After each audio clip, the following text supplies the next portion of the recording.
Get out your notes if you got them. What chapter are we in? We are in chapter 11. Do you know you're recording this, right? Okay, good. More specifically,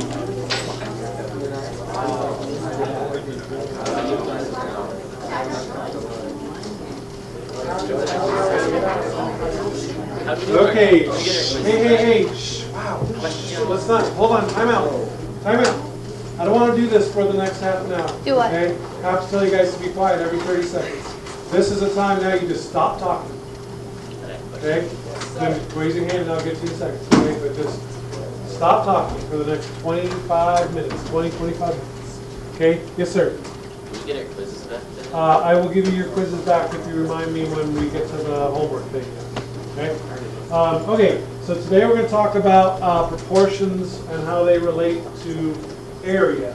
So we've talked about proportions already, about sides and things like that, figuring out similar triangles and all that kind of stuff. Now we're going to take that to the next level and talk about how that relates to area. And then, not surprisingly, shouldn't be, tomorrow we're going to talk about how proportions relate to volume. Okay? So if you understand today, you'll be in good shape for tomorrow. What do you got going there, Ryan? What? Oh, okay. I did a little different last period, so see what you can do. All right, so what we're going to do is we're going to start with a little example. And for this example, I am going to draw a rectangle. Okay? What dimensions would you like my rectangle to have? 1, 2, 7, 8, 9. 1 doesn't make any sense at all. Andrew? 10 And 12. by 12. 4. 4. Okay, so let's go 10 by 4. So there is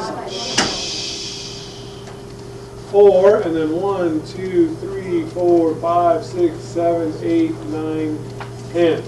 All right, so I have a 10 by 4 rectangle. Now I would like one person, to raise their hand when I'm done asking the question and tell me a scale factor that you would like to use on this rectangle for us to create a new rectangle. 18. Okay? Yes.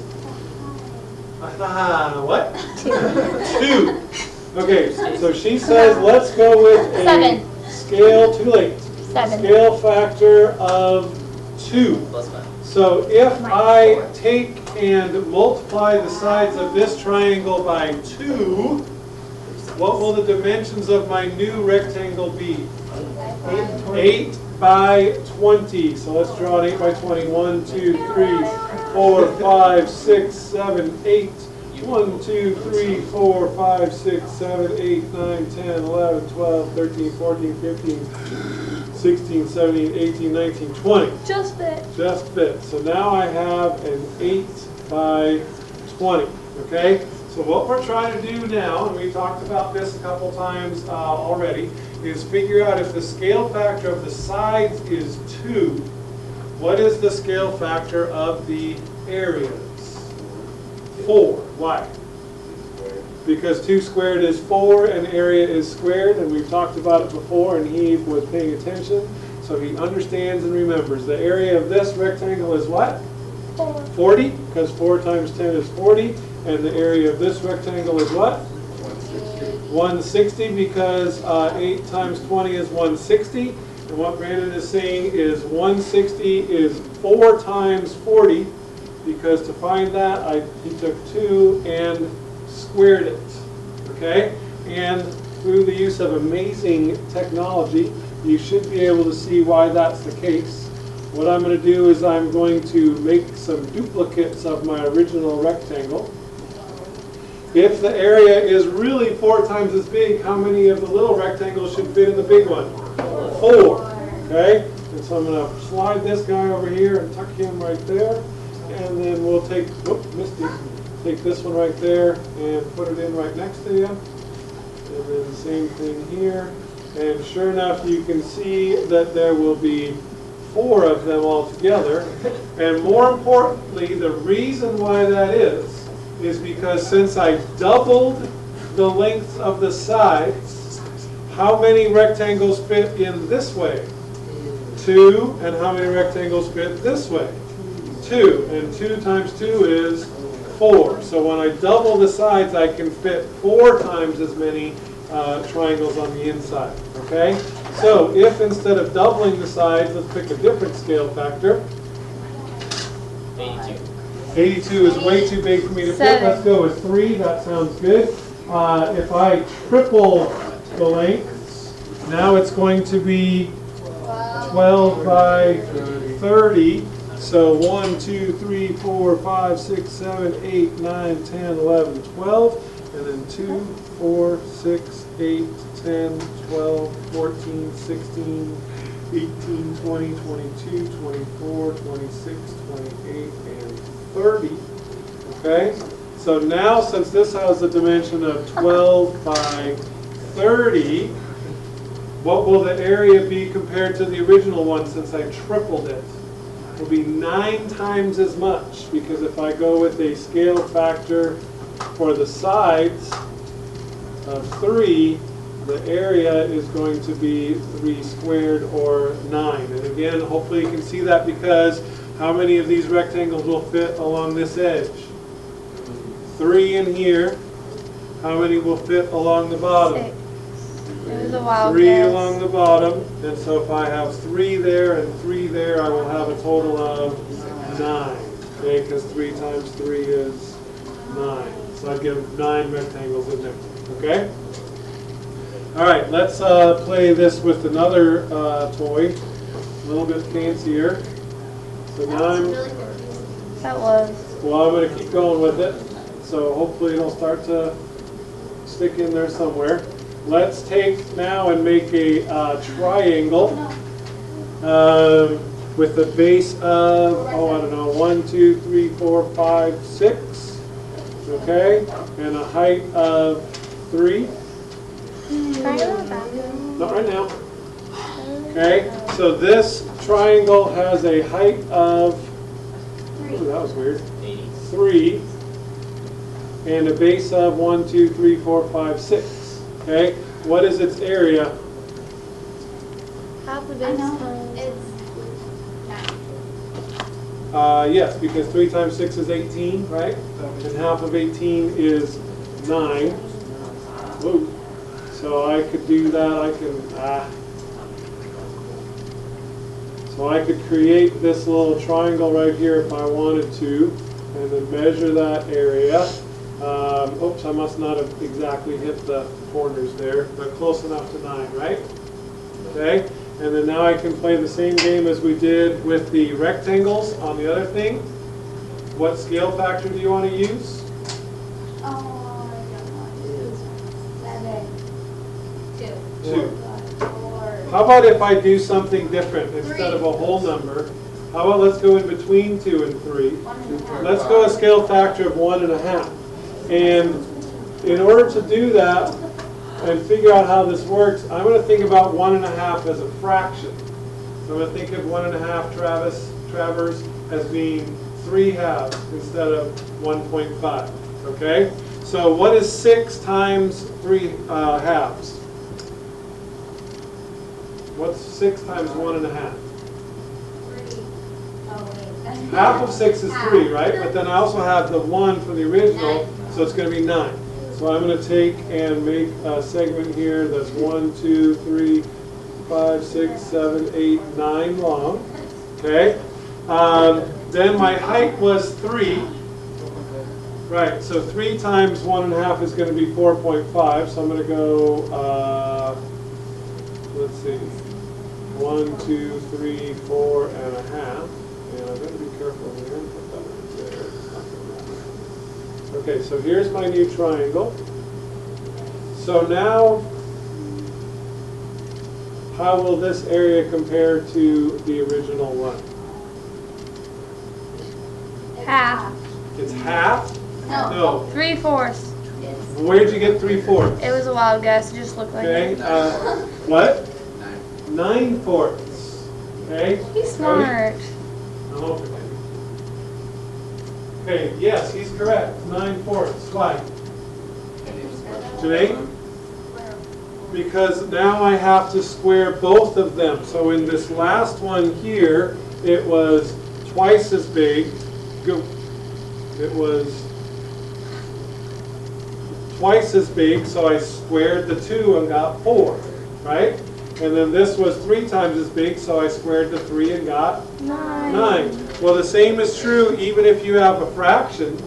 If it's 3 halves as big, I have to square the 3 and the 2, which will give me 9 fourths. So the area of this one should be 9 fourths as big as that. What's 9 fourths as a decimal? 1.5. Nope, 2.25.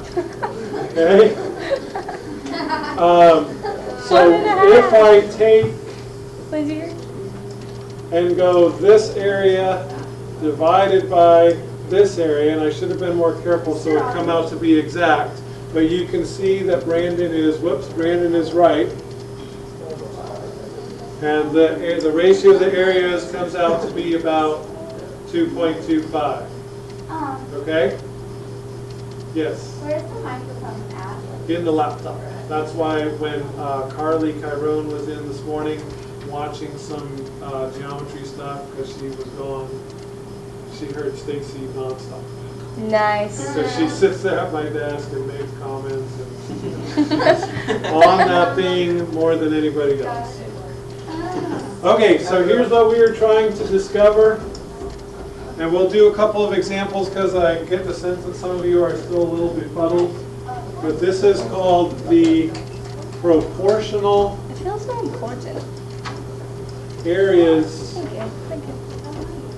conjecture. Wait, we're doing another lesson? Nope, this is the learning. This is the summary of the learning. Did you get a haircut? Mm-hmm. Did you? No. Yeah, he just did it for me. Okay, the proportional areas conjecture says this. How's the line? If the sides of two similar shapes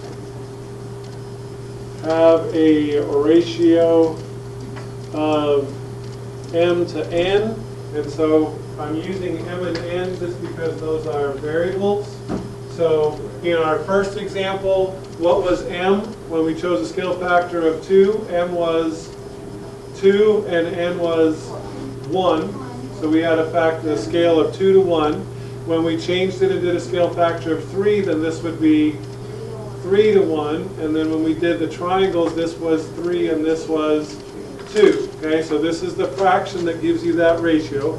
So if the sides of two similar shapes have a ratio of m to n, then their areas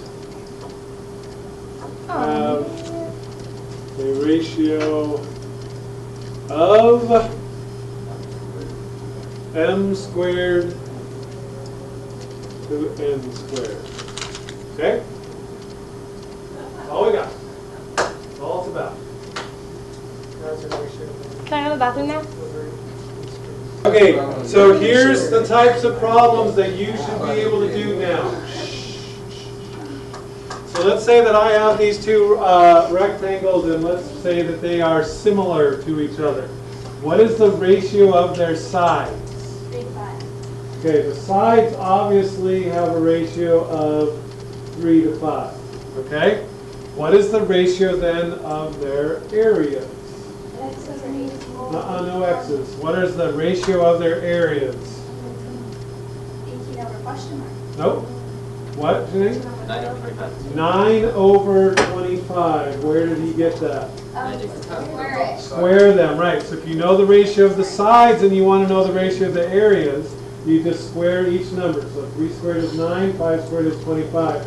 So now to figure out the area of this bigger rectangle right here, I can set that equal to 18 over x. Okay?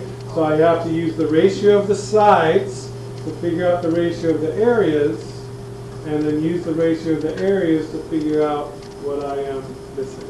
Okay? How do I solve this? Cross multiply and divide. So calculator guy, 25 times 18 divided by 9. Oh, wait, I got that. So the area of the bigger rectangle will be 50. Okay? So it's just like the problems that we were doing before, where it's this number over this number divided by this number over this, or equals this number over this number. Except instead of doing that, what do I have to do to these first? I have to square them. Okay? Now the fun part is, since you're so smart, they want you to be able to go backwards as well. And so you will get a situation where they will tell you the area of this is 25, the area of this is 9, and then let's say this is, I don't know, 6, and this is, whoops, and we got to figure out what that is. Okay? So now, yes, good. Now, since they have given us the areas, what do we need to do to figure out the ratio of the sides? Square root them. Okay, so I'm going to start this time with the ratio of the areas being 9 to 25, and that tells me that the ratio of the sides will be what to what? 3 to 5, because the square root of 9 is 3, and the square root of 25 is 5. So now if I want to figure out that missing side, I'm going to use the proportion 3 over 5 equals what over what? X over 6. Okay, and then cross multiply and divide those, and you get that x equals 3.6. Okay? Yeah, I get it now. Okay, so if you're given the sides and you want to find the areas, square the proportion first and then just do it the normal way. If you're given the areas and you need to figure out a side, square root the proportion first and then do it the normal way. Okay? Wait, did somebody say? I don't know, you missed the whole thing. Oh, yeah, I'm good. Something wrong. It's someone died.